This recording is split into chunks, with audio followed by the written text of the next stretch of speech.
Hi friend. तो हमने पिछली क्लास के अंदर हमने देखा था, हम पढ़ रहे थे पिछली क्लास में वृत्त की परिधि और क्षेत्रफल। वृत्त की परिधि और क्षेत्रफल के बारे में देखा था हमने। उसके बाद में थोड़ा सा इंट्रोडक्शन किया था हमने, वृत्त की परिधि क्या होती है, वृत्त का क्षेत्रफल किस प्रकार निकलता है। एक बार हम दोबारा उसको रिपीट कर लेते हैं। जैसे ये आकृति है ना, गोल आकृति, उसको बोलते हैं वृत्त। वृत्त और जिसकी जिसके उसके केंद्र बिंदु से उसके बाहरी जो परिधि है ना, उसके बीच की दूरी को क्या कहते हैं? त्रिज्या। त्रिज्या आ गई। अब त्रिज्या, इसकी दोनों को भुजाओं को सबसे बड़ी जीवा होती है ना, परिधि को, वृत्त की परिधि पर दो बिंदुओं को मिलाने वाली रेखाओं को क्या कहते हैं? जीवा कहते हैं। जीवा। वृत्त के किसी दो बिंदु होते हैं, वृत्त की परिधि है, ये वृत्त की परिधि है, इस पर कोई भी दो बिंदु ले लो, एक यहाँ ले लो, एक यहाँ ले लो। अब इन दोनों बिंदुओं को मिलाने वाली जीवा है ना, दो बिंदु मिलाने वाली रेखा, वो क्या कहलाती है? वृत्त की जीवा कहलाती है। वृत्त की परिधि पर स्थित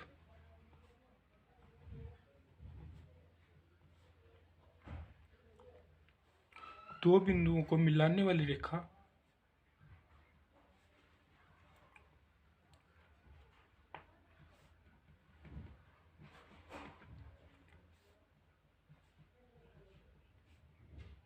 अब ये हमने थोड़ा सा ये थोड़ा सा अलग टॉपिक है, वैसे ये सिलेबस के अंदर थोड़ा सा ये चीज़ नहीं देगी कि इसमें वृत्त की जीवा कौन सी है।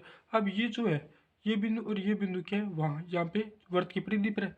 अब ये जो सेंटर से होकर गुजर रहा है वृत्त के, तो वृत्त के सेंटर से होकर गुजर रहा है, तो इस ये ए से बी के बीच की दूरी क्या कहलाती है? व्यास कहलाती है। और त्रिज्या होती है ना, वो व्यास की आधी होती है। त्रिज्या है ना, जहाँ सेंटर से वृत्त की किसी भी बिंदु के बीच की दूरी क्या कहलाती है? वृत्त की परिधि पर स्थित किसी बिंदु के बीच की दूरी कहलाती है हमारी त्रिज्या। आर क्या होगी? त्रिज्या होगी। अब त्रिज्या होती है वो व्यास की आधी होती है। आर बराबर ए बी बटा 2। अब ए बी का मान क्या आएगा हमारे पास? ए बी जो कि व्यास है 2 आर, ये चीज़ आ जाएगी। अब वृत्त की परिधि होती है ये चीज़, ये परिधि है। इस परिधि को किस सूत्र के द्वारा निकालते हैं हम? वृत्त की परिधि बराबर 2πr। 2πr का फॉर्मूला है, इसमें क्या होगा? वृत्त की परिधि का, जिसमें आर का मान रखते हैं क्या होगा? अब ये जो वृत्त की परिधि है ना, एक प्रकार से दूरी तो है ना, इस बिंदु से यहाँ से चले, यहाँ से चलते हुए हम यहाँ गए, यहाँ से यहाँ गए, तो ये क्या होगी? प्रारंभिक बिंदु से अंतिम बिंदु के बीच की दूरी तो निकल रही है ना ये। तो वृत्त की परिधि की इकाई क्या होगी? मीटर, सेंटीमीटर, मीटर या सेंटीमीटर, जो भी इकाई दी होगी वो इकाई हो जाएगी। अब क्षेत्रफल क्या होता है? वृत्त का क्षेत्रफल, वृत्त का क्षेत्रफल होता है हमारे पास पाई आर स्क्वायर। आर का मान रखते ही हमारा, और पाई का मान होता है ना, वो होता है 22/7। पाई का मान रखते, आर का मान रखें, आर का मान रखते हमारे पास वृत्त का क्षेत्रफल निकल जाए। बस इतने दो टॉपिक पढ़ने हैं इसके अंदर।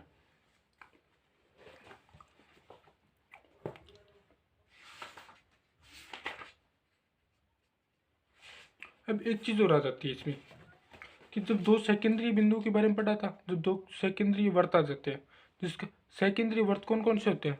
जिसका केंद्र एक ही हो, जैसे ये वर्त आ गया। अब एक ये वर्त आ गया, ठीक, इसका केंद्र तो एक ही है ना, इसकी ये इसकी त्रिज्या r1 हो गई, इसकी त्रिज्या क्या हुई? r2 हो गई। केंद्र से वर्त की परिधि पर स्थित कोई किसी बिंदु के बीच की दूरी को क्या कहते हैं? त्रिज्या कहते हैं। बस इतना सा सिंपल सी परिभाषा है त्रिज्या की। अब जो सेकेंडरी वर्त होता है ना, अब हमें क्या पूछ लेगा कि दो सेकेंडरी वर्तों की त्रिज्या दे देगा, और पूछ लेगा कि ये जो मार्ग है ना, इसका क्षेत्रफल बताओ। तो इसका क्षेत्रफल क्या निकलेगा? सबसे पहले हम इस बड़े वाले वर्त का क्षेत्रफल याद करेंगे। उसमें से छोटे वाले वर्त का क्षेत्रफल अगर घटा दिया ना, तो हमारे पास किसका क्षेत्रफल आ जाएगा? इसका आ जाएगा। पूरे में से हमने ये निकाल लिया, ये निकालने के बाद बचा ये, तो इसका क्षेत्रफल आ जाएगा पाई r2 square minus pi r1 square. क्योंकि क्योंकि बड़े वाले वर्त की त्रिज्या कितनी थी, R2 थी, छोटे वाले वर्त की त्रिज्या R1 है। बस सिंपल से इसमें पाई कॉमन ले लेंगे, R2 square minus R1 square वर्ग इकाई, सेकेंडरी वर्त। अब हम इसको देखें एक उदाहरणों के थ्रू। अब जो उदाहरण करेंगे ना तब समझ में आएगा ये चीज़ क्या होती है क्या नहीं होती।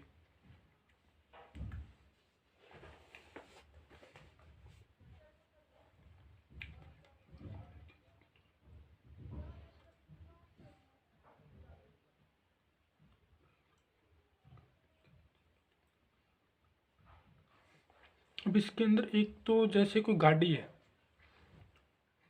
कोई मान ले, बस मान लो, ट्रक मान लो, उसका पहिया होता है। अब वो पहिया 1 मीटर, जो जैसे वो पहिया एक चक्कर पूरा करेगा ना, वो उस एक चक्कर में जितनी दूरी तय की है ना उन्होंने, जैसे ये पहिया है, ये पहिया घूम के इतनी दूरी तय करता है एक चक्कर में, तो ये जो दूरी है ना इसकी परिधि हो जाएगी, इस पहिए की परिधि।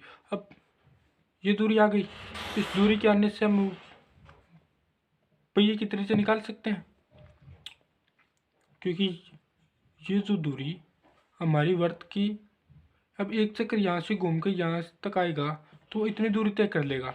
अब ये दूरी क्या होगी, इस पहिए की परिधि हो जाएगी।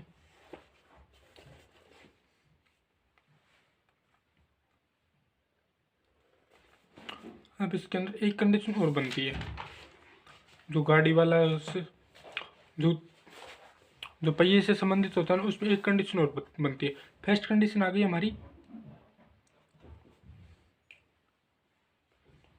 किसी पहिए द्वारा एक बार में घूमने में तय की गई दूरी, जब एक चक्कर लगाएगा उसमें तय की गई दूरी होती है ना, वो पहिए की त्रिज्या उस पहिए की परिधि के बराबर हो जाएगी। पहिए की परिधि बराबर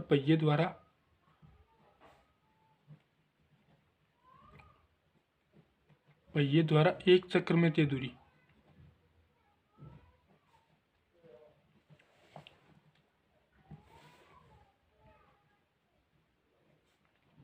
जब पहिया एक चक्कर लगाएगा उसमें जो दूरी तय करेगा ना, वो उस पहिए की त्रिज्या हो जाएगी।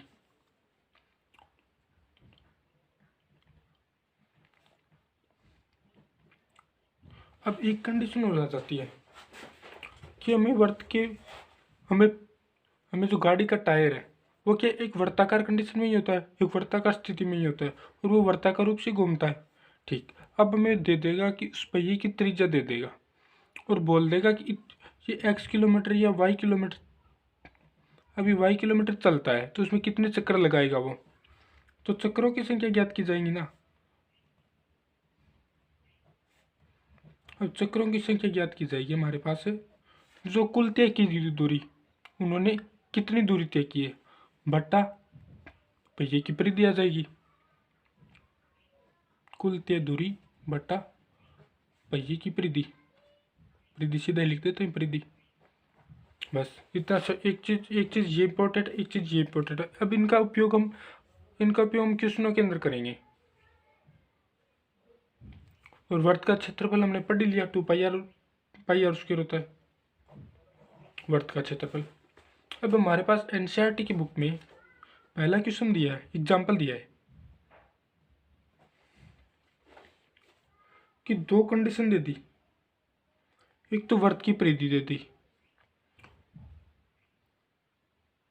अब हमें एक क्वेश्चन के अंदर 2 क्वेश्चन दे रखे, एक ही क्वेश्चन के अंदर 2 क्वेश्चन दे रखे, और उसमें प्रत्येक में क्या ज्ञात करना है, वर्त की परिधि ज्ञात करनी है, नहीं वर्त की त्रिज्या ज्ञात करनी है।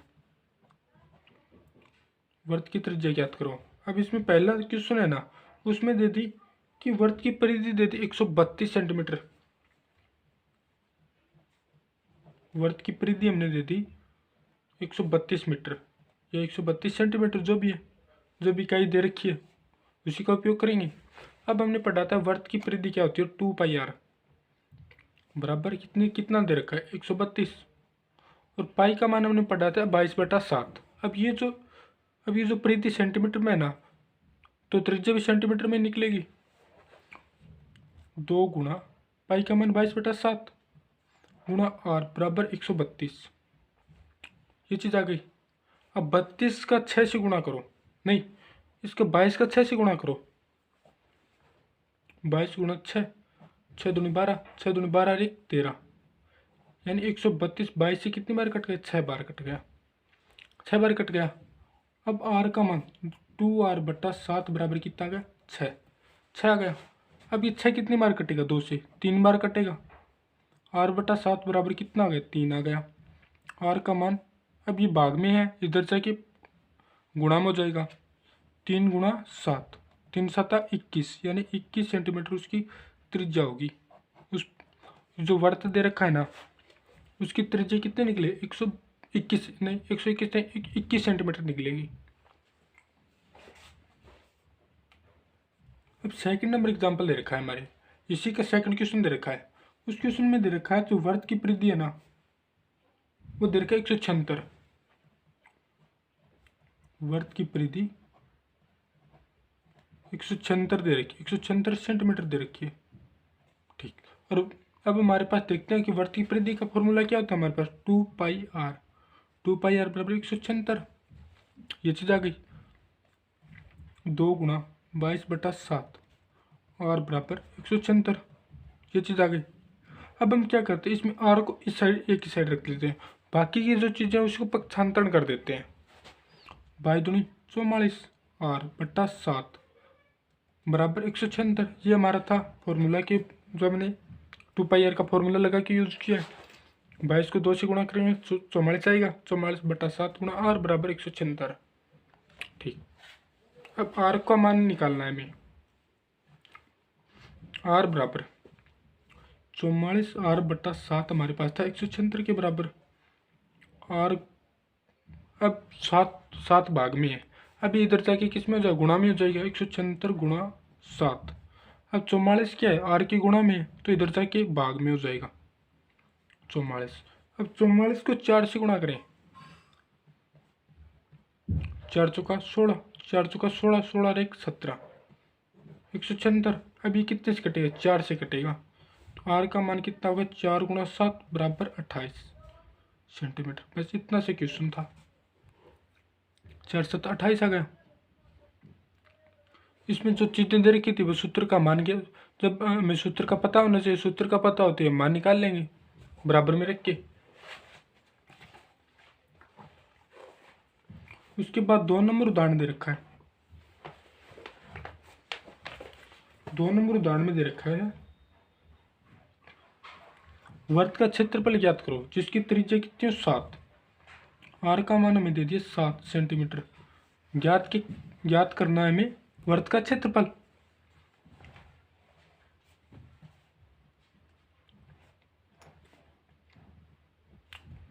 वर्त का क्षेत्रफल में ज्ञात करना है।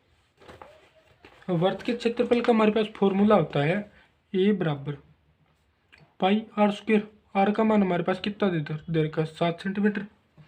तो पाई का मान 22/7 गुणा आर का मान 7 गुणा 7, 7 से 7 कट गया, बच्चा का हमारे पास। अब ये यहाँ सेंटीमीटर में, तो इधर आ जाएगा सेंटीमीटर स्क्वायर, क्योंकि एरिया निकलता है ना, वो निकलता है वर्ग इकाई के अंदर। तो 22 गुणा 7 बचा वर्ग सेंटीमीटर। 7 दूनी 14, 7 दूनी 14 और 1 15 वर्ग सेंटीमीटर। बस इतना सा फॉर्मूला था। जो हमें मान दे रखा था वो हमें सूत्र के अंदर पुट करना था। उसके बाद जो कट रहा था उसे काटना था और मान निकालना है। 3 नंबर उदाहरण। 3 नंबर उदाहरण इम्पोर्टेंट है। जो एनसीईआरटी की बुक है 10th की, उसमें 3 नंबर उदाहरण है।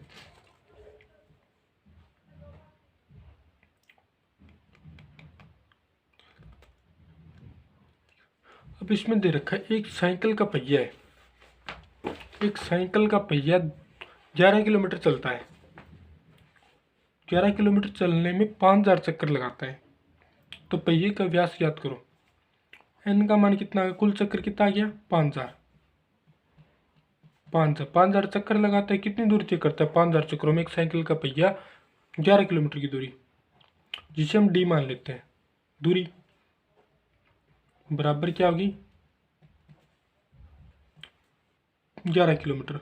अब 11 किलोमीटर को मीटर के अंदर कन्वर्ट करें तब क्या होगा, 1 किलोमीटर के अंदर हमारे पास 1000 मीटर होते हैं, बराबर कितना हो गया, 11,000 मीटर। अब इसे सेंटीमीटर के अंदर कन्वर्ट करें तो 100 से गुणा कर दें, जो कि हम आगे करेंगे।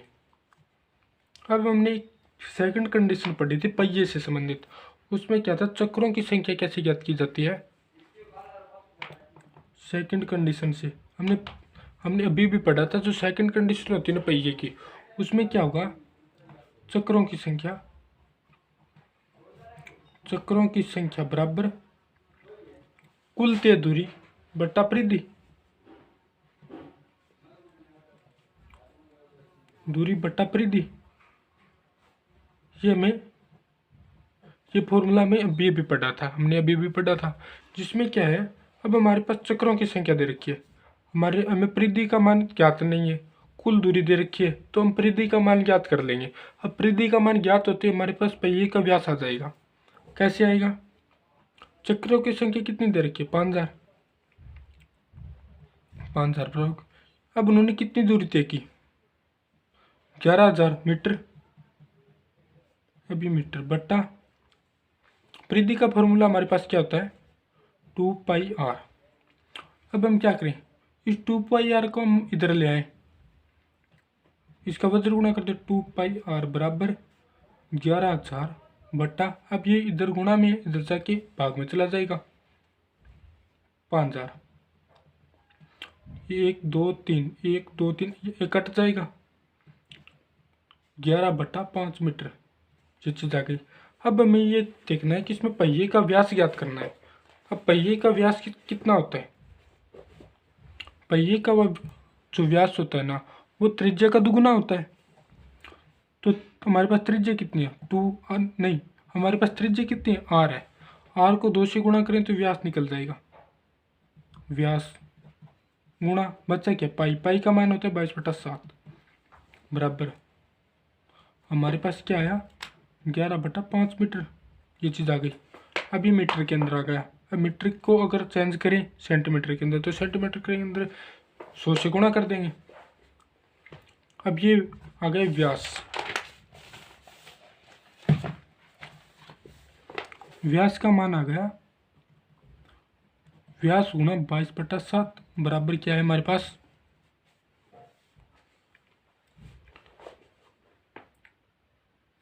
11/5 मीटर। अब मीटर को अगर सेंटीमीटर के अंदर गुणा कन्वर्ट करना है तो 100 से गुणा कर देंगे।